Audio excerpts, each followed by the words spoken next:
Well, this is Richard C. Wilson with the Family Office Club. Today we have with us Catherine, who's going to be sharing her investor mandate interview with us. Welcome, Catherine. Thank you.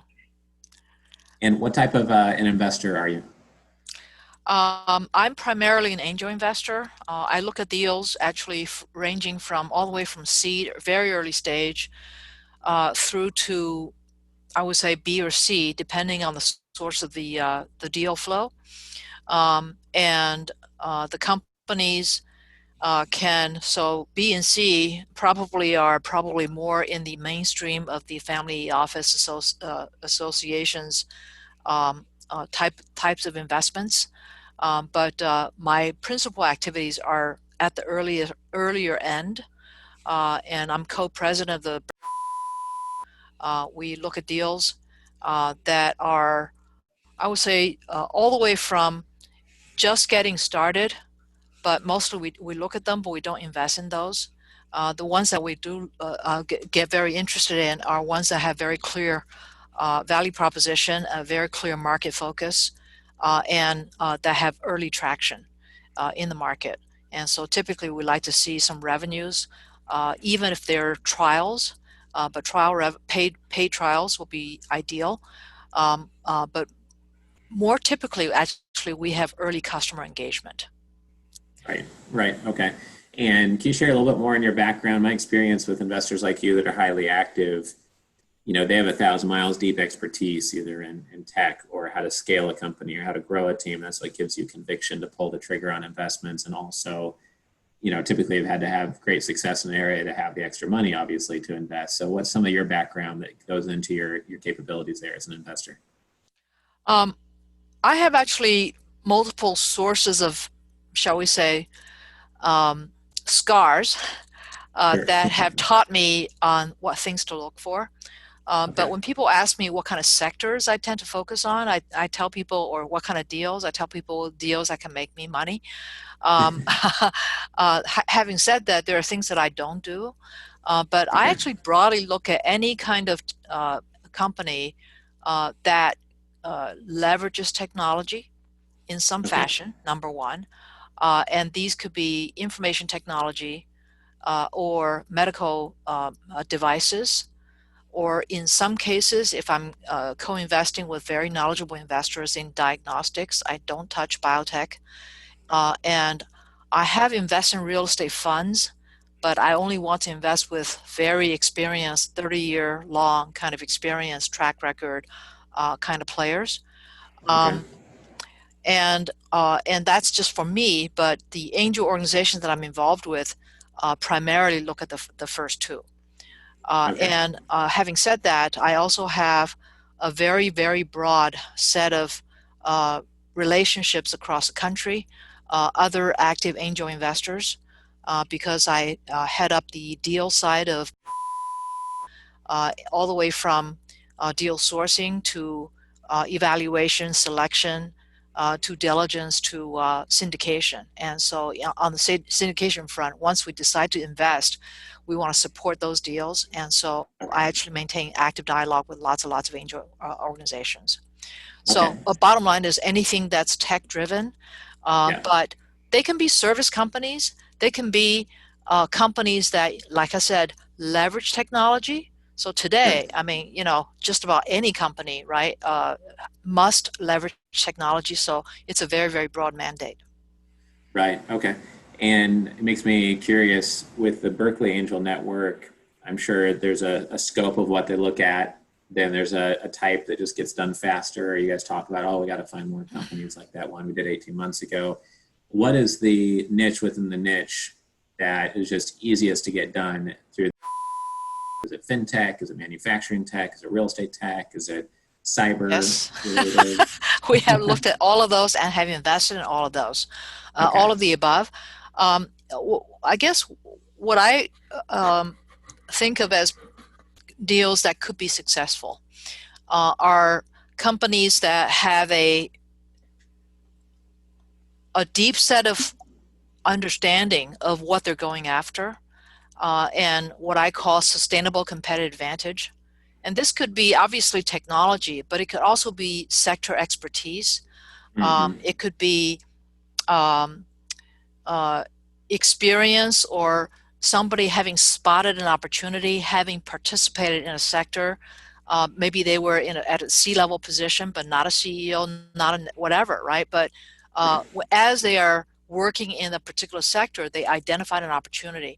Those are actually the best. We like companies that originate from having participated inside a operational or marketing or whatever Right. role where they have an insight or a particular level of expertise. That's number one, and that connects up to the number two, which is that they have therefore developed a very clear value proposition to the target audience.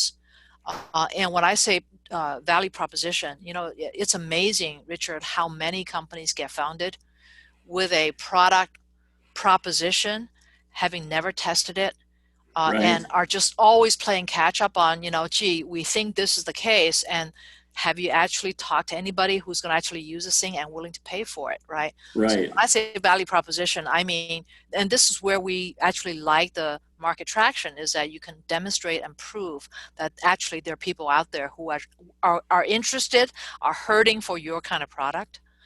Right. And the last thing, which actually is the most important, frankly, is there the leadership, the executional skills, the strategic vision that can actually realize this potential?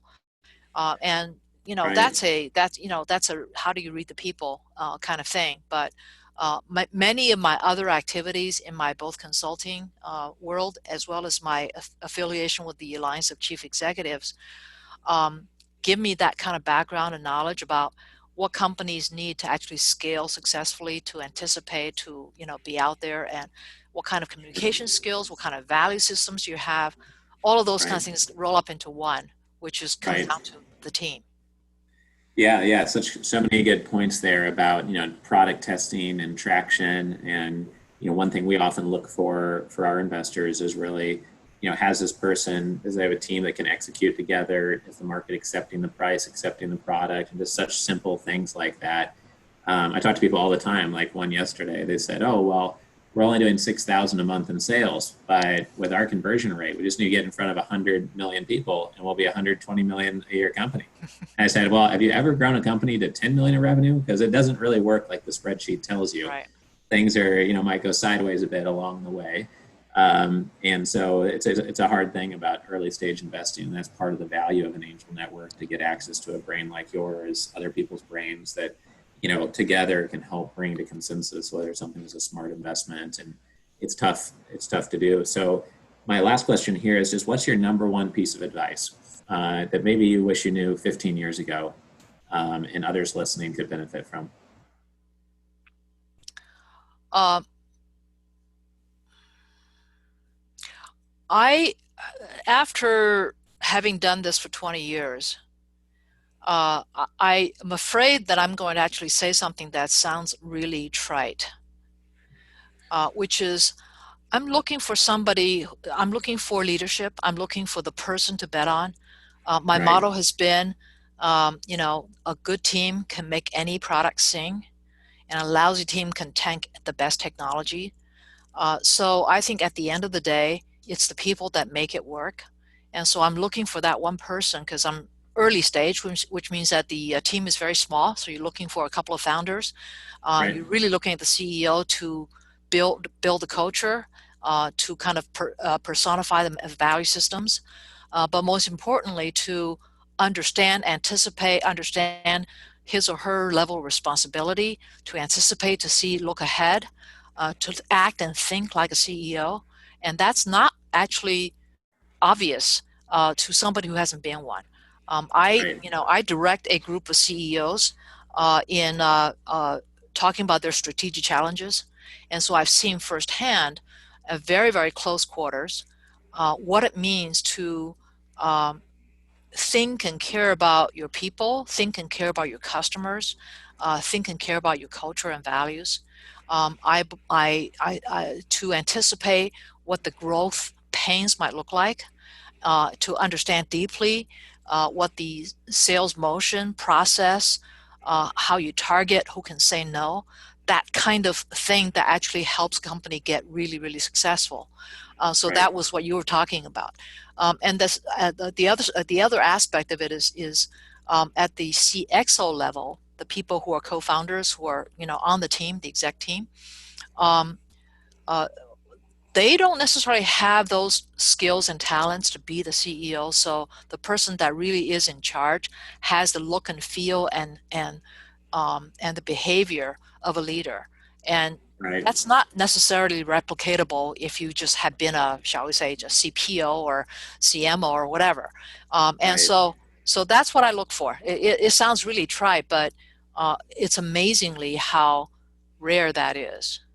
Right. Yeah, for sure. I couldn't agree more. I did a investment in a fintech company last August. I was a number two investor, and the CEO had grown a fintech company doing the exact same business, but inside of a large bank, and he had grown it to 100 million valuation with Hmm. 16,000 clients, 500 million of money lent out to consumers, and he didn't have a non-compete, and he rolled out. Now instead of 2% equity, he's a majority equity shareholder. He's that much more motivated.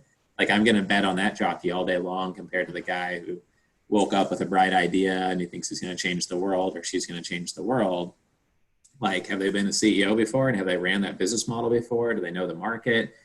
He checks so many boxes that most people don't check, that I thought, well, for sure I'm going to invest with this guy, because he's an executor. He's going to get this done. So I think that I couldn't agree more with what you just said, and I put my money on what you just said, basically, just a couple quarters ago. So But appreciate by you the same sharing. token, I just want to also add that as an investor, um, we need to behave in a way that is similar to what we ask of the founders, CEOs, Mm-hmm. which is that we should anticipate ahead and look around and have that 360 vision if we, deserve our what we think of ourselves as being experienced investors. Sure. I like to say that when you look at a company early stage, or you look at the capital journey, how much money they're going to have to raise and all that stuff, and the different, shall we say, pivots they're going to have to do and so on. Um, you think about how do you anticipate market changes.